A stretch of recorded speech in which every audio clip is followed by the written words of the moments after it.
আহ, অনেক বেশি এক্সাইটেড আর ভয় ভয় কাজ করছে, কারণ জীবনে প্রথমবার নির্বাচনে দাঁড়িয়েছি। 3 তারিখে আমাদের শিল্পী সমিতি নির্বাচন, জুলাই 3 তারিখে। আজকে অলমোস্ট 1 তারিখ হয়ে গেছে, তো আর একদিন পরে নির্বাচন। তো অনেক অনেক ভয় লাগছে। আমার যা প্রত্যাশা ছিল তার থেকে অনেক বেশি আমি ভালোবাসা পেয়েছি। আমি আসলে নির্বাচনে না দাঁড়ালে বুঝতাম না যে আমার শিল্পী ভাই বোনেরা আমাকে এতটা ভালোবাসে। আমার মানে কি বলবো, যে আমার আসলে আমার শিল্পী সমিতি যারা সদস্য আছে তাদেরকে আমার পরিবার মনে হয়। আমি এইখানে আসলে একটা শান্তি শান্তি ফিল হয়। আমার মার সাথে আমার প্রায় আজকে 15-20 দিন ধরে আমার মার সাথে আমার শুধু ওই যে রাতের বেলা যাই, গিয়ে দেখি আম্মু ঘুমাচ্ছে, ঘুমের থেকে উঠে আম্মুর সাথে বিদায় নিয়ে চলে আসে। আমার মার সাথেও আমি এখন কথা বলার সময় পাই না। আমি এখন এতটা কানেক্টেড হয়ে গেছি আমার এই শিল্পী সমিতিতে। আমার শিল্পী সমিতির যারা সম্মানিত ভোটাররা আছে, ভাই বোনেরা আছে, তাদের সাথে এতটাই কানেক্টেড হয়ে গেছি। আবার অনেক কিছু জানতেও পারছি তাদের জীবন সম্পর্কে, অনেকের অনেক সমস্যার কথা জানতে পারছি, বা অনেকের আছে না যে না মিশলে বোঝা যেত না যে কার ভেতরে কি আছে। সো আমি যখন মানুষের সাথে মিশছি তখন বুঝতে পারি যে কি আমাকে কতটা ভালোবাসে, কি আমাকে পছন্দ করে বা কি আমাকে পছন্দ করে না, মানুষের রিয়েকশন কি। সো আমি এটা বুঝতে পারছি। No impossible. আমি নির্বাচনে অনেক ভয় পাই ভাই। আমার কাছে মনে হয় যে আমি আমি যখন নিরপেক্ষ থাকবো তখন সবার ভালোবাসা পাবো। অ্যাজ একজন মানুষ হিসেবে আমি তো আম, সবসময় ভালো ভালো কাজ করার ট্রাই করি। আমি মানুষের পাশে দাঁড়াই, মানুষের সেবা করার চেষ্টা করি, নিজে ব্যক্তিগতভাবে মানুষের সাহায্য সহযোগিতা করার চেষ্টা করি। সো আমার এখানে নির্বাচন করে কারো শত্রু হওয়ার কোনো ইচ্ছা নেই। শিল্পী সমিতি একটা অন্যরকম একটা ব্যাপার, এখানে শুধু শিল্পীদের সাথেই আমাদের কানেক্টেড। আমি নির্বাচনে জিতি বা হারি, আমি কিন্তু আমার এফডিসিতে আসবো, কাজ করব, সবার সাথে আবার দেখা হবে, সবার সাথে আবার আমার একটা হাসি মুখে কথা হবে। কিন্তু জাতীয় নির্বাচনের মতো এত বড় দুঃসাহস আমার কখনোই হয়নি। আর আমি কখনো মানে ওটা চিন্তাও করি না, কখনো দাঁড়াবো না। নির্বাচন আমার কেন যেন মনে হয় নির্বাচনে দাঁড়ালে একটা অপোনেন্ট কি বলে প্যানেল থেকে একটা শত্রু শত্রু একটা ফিল চলে আসে। যখন আমি নির্বাচন না করব তখন কিন্তু সবাই আমাকে ভালোবাসবে। সো আমি কারো শত্রু হতে চাই না, আমি সবার ভালোবাসায় থাকতে চাই। এই জন্য আমি কখনোই নির্বাচন করতে চাই না। আমার মানুষের সেবা করা এটা আমি আমার মন থেকেই করব, আমার নির্বাচনের জন্য না। এটা আমার আল্লাহ আমাকে একটা বড় মন দিয়েছে, আল্লাহ আমাকে একটা সামর্থ্য দিয়েছে, আমি সবসময় করে এসেছি, আজীবন করে যাব। কিন্তু নির্বাচন করে আমার কারো সেবা করার দরকার নেই। না না না, আমাদের শিল্পী সমিতি তো একটা ছোট্ট একটা সমিতি, এখানে মাত্র কি বলে 500-600 ভোটার। সো এইটা একটা আমাদের কি বলে একটা সাংস্কৃতিক একটা সংগঠন। এইটার সাথে জাতীয় নির্বাচনের সাথে মানে তুলনা করা যায় না। সো আমাদের শিল্পীরা কিন্তু সবসময় সরল মনের হয়, তারা কিন্তু এত জটিল মনের হয় না।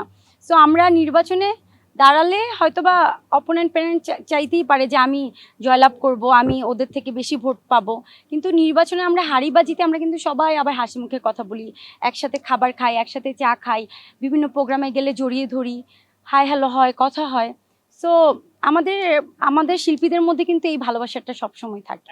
আমার বিশ্বাস আমি জয়ী হব, কারণ আমার আমার এখানে আমি যতটা সাপোর্ট পাচ্ছি আলহামদুলিল্লাহ, আমার এখানে সম্মানিত যারা ভোটাররা আছে তারা আমাকে যেই ভালোবাসা দিচ্ছে, যেই সাপোর্ট দিচ্ছে, যেই আস্থা দিচ্ছে, আমার বিশ্বাস আমি জয়লাভ করব, সব সময় থাকবো। আমি কি বললাম, আমি যদি নির্বাচনে ফেলও করি অবশ্যই আমি আমার ভালোবাসার যারা মানুষ আছে কেউ যদি কোনো সমস্যায় পড়ে আমি অবশ্যই তার পাশে দাঁড়াবো। নির্বাচনের সাথে এটা আমার মানে এটার সাথে একদম মিলানো যাবে না। নির্বাচন আলাদা ব্যাপার, আর হচ্ছে মানুষের সেবা করাটা আলাদা ব্যাপার।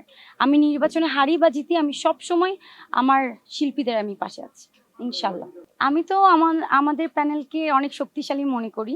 শিবা শানু জয় চৌধুরী প্যানেল, আলহামদুলিল্লাহ আমার কাছে মনে হয় যে আমাদের জয় ইনশাল্লাহ হবে, আমরা জয়লাভ করব। ইভেন আমাদের পুরো প্যানেলটাই আসবে, এটা আমার বিশ্বাস। কারণ আমাদের প্যানেলে অনেক শক্তিমান অভিনেতারা আছে, অভিনেত্রীরা আছে, সুন্দরী নায়িকারা আছে। নায়িকার কিন্তু একটা প্যানেলে অলংকার, আপনারা জানেন। সো আমরা আমাদের প্যানেলকে সুন্দর করে এগিয়ে নিয়ে যেতে চাই।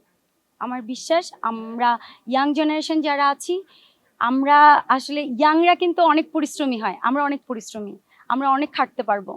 সো আমার বিশ্বাস আমরা জয়লাভ করবো। আপনি বলেছিলেন যে সাধারণ সম্পাদক জায়েদ খান ছিল, তাদের সাথে কথা হয় কিনা কিংবা ভোটের জন্য কথা বলে কিনা আপনাদের সাথে?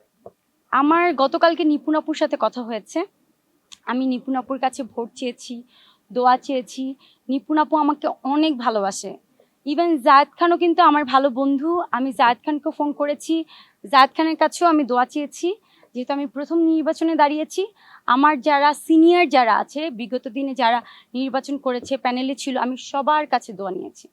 আমার কারোর সাথে কোনো মানে কি বলে যে কোনো বিবাদ আমার আমার সাথে কারো নেই।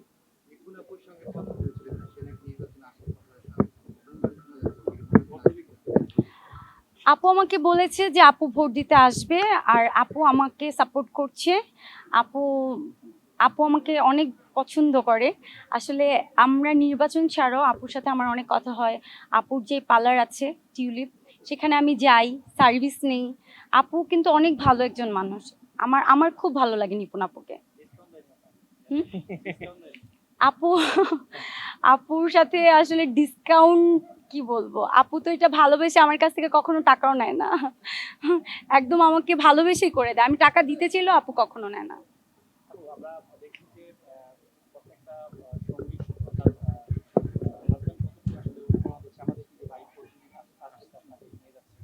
এই যে বলবেন কতটুকু সাপোর্ট করছে? আপনারা তো নিজেরাই দেখতে পাচ্ছেন যে আমার আমার লাইফ পার্টনার, আমার হাজব্যান্ড আমাকে কতটা সাপোর্ট দিচ্ছে। আপনারা কিন্তু দেখতেই পাচ্ছেন, ও প্রতিদিন ওর সমস্ত ব্যবসা বাণিজ্য কাজ টাজ সব কিছু ফেলে রেখে ও আমার পিছনে শ্রম দিচ্ছে।